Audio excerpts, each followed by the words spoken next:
No.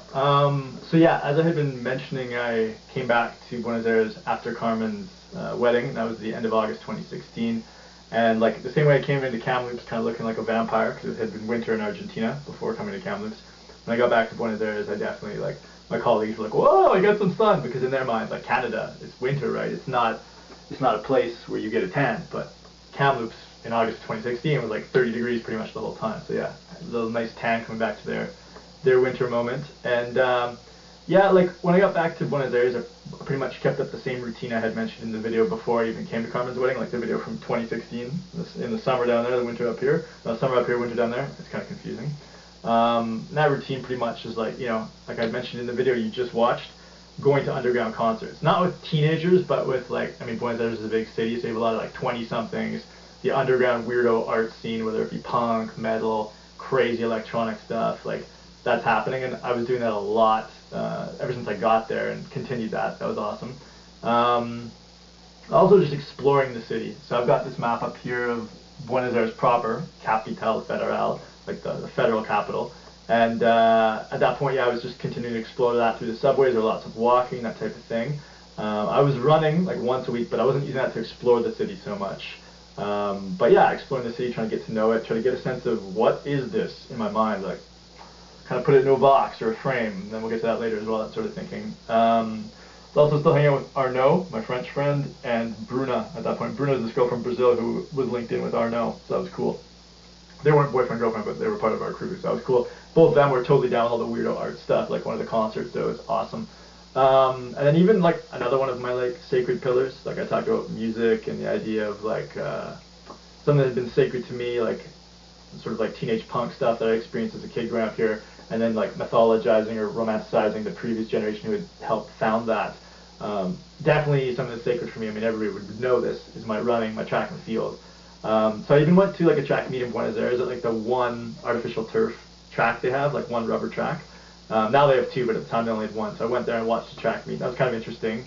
So I got like a photo of that or whatever. Nothing major, but just tapping into that old sort of church that I used to have, that old world with the running. So yeah, other than that, also, I mean, obviously I was working at International House still, teaching. And other than working with International House, I was also taking Spanish classes with them for free because they train professors, not only English professors, as I did with them when I first came to Buenos Aires, and then they hired me to be an English professor, but they also train Spanish professors. So those Spanish professors in training need students to work on, and so there are a bunch of us who go and do that, not just from the school, but random expats in Buenos Aires.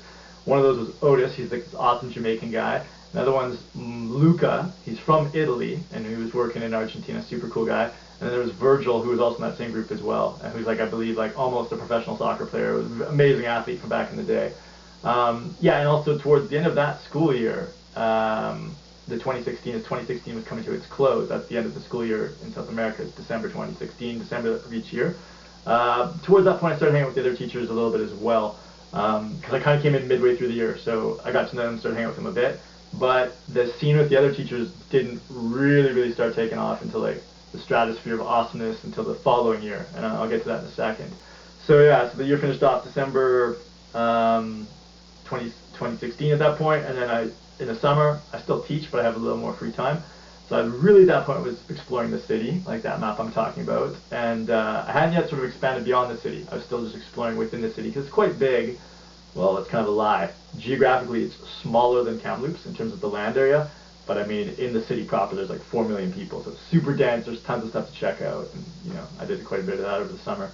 Then, as I said, like when the school year started up again, I don't know, man, it was amazing. So the whole 2017 school year was just nuts. Like, it was just like our teaching crew had like just the perfect amount of weirdness and just connectivity. It was amazing. So we had like a new director of studies, Emma, come on, and our previous director of studies was awesome as well. But I think like Emma coming on changed the vibe a bit, just like new terrain.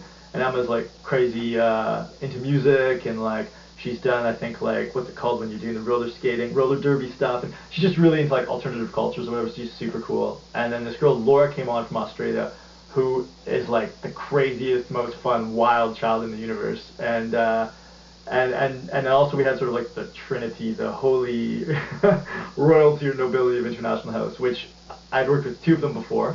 Danny and Martin. Danny basically he's just worked there for like 10 years. He's from the UK, so I call him like the king of IH because he's just king of International House. That's our company because he just finished along. And then Martin, I call the son of IH, and it's because his dad owns the other International House school, so he was like born into it.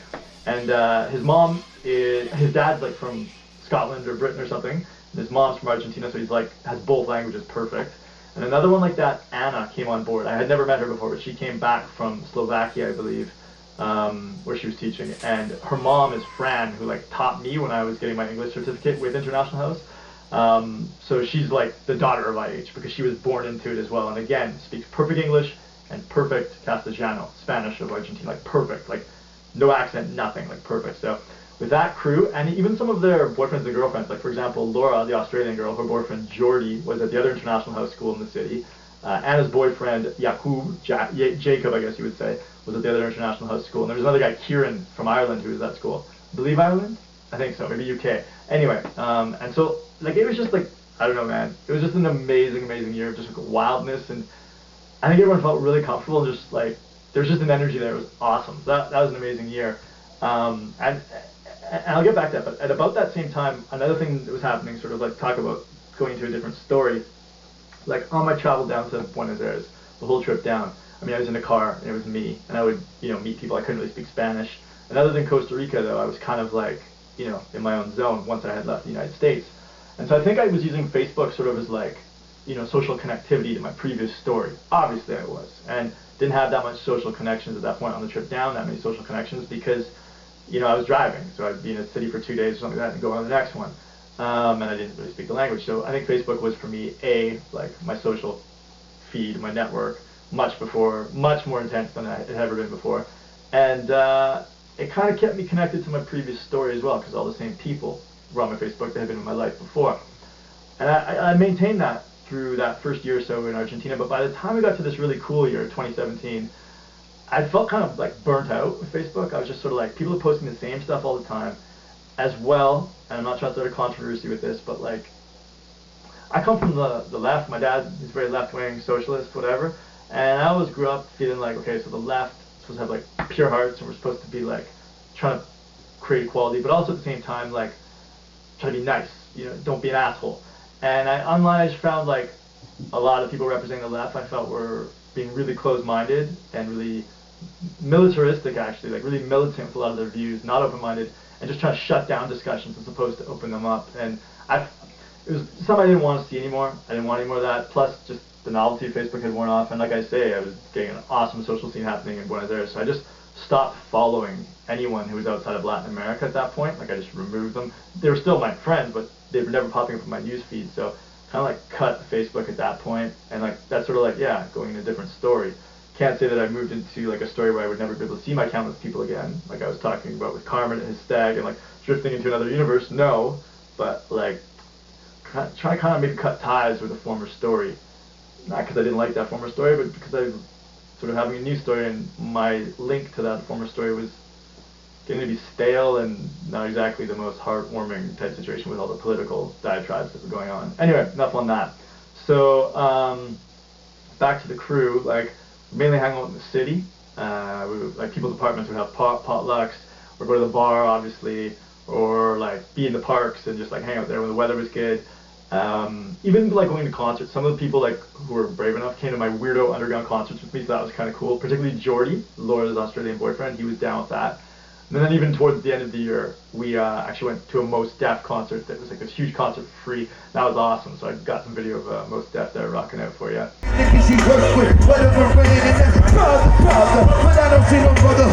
Anyway, so yeah, like I said, Mos Def, that was awesome. That was a super fun night, crazy. And but most of our hangouts were in the city, except for one time we went out to Martin, the son of IH, his family's place in Temperley, which is just outside the city. We had to take a train to go, and that kind of got me thinking a little bit of exploring beyond the city, because by the end of 2017 I felt like I'd explored pretty much all of Buenos Aires proper, like the capital, and I kind of want to explore beyond this. And that trip out to Martin's kind of got me thinking, okay, well, there's trains to go up further. I can explore more than just Buenos Aires proper. I can explore the conurbano, which is all the suburbs, which add to about 15 million people.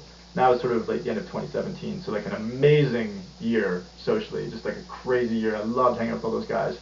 But for me, again, splitting off from like my connection to the countless people, my like link home with Facebook, and also fully completing the Buenos Aires exploration, really starting to think, well, let's see what else there is beyond that. So that's pretty much the end of 2017.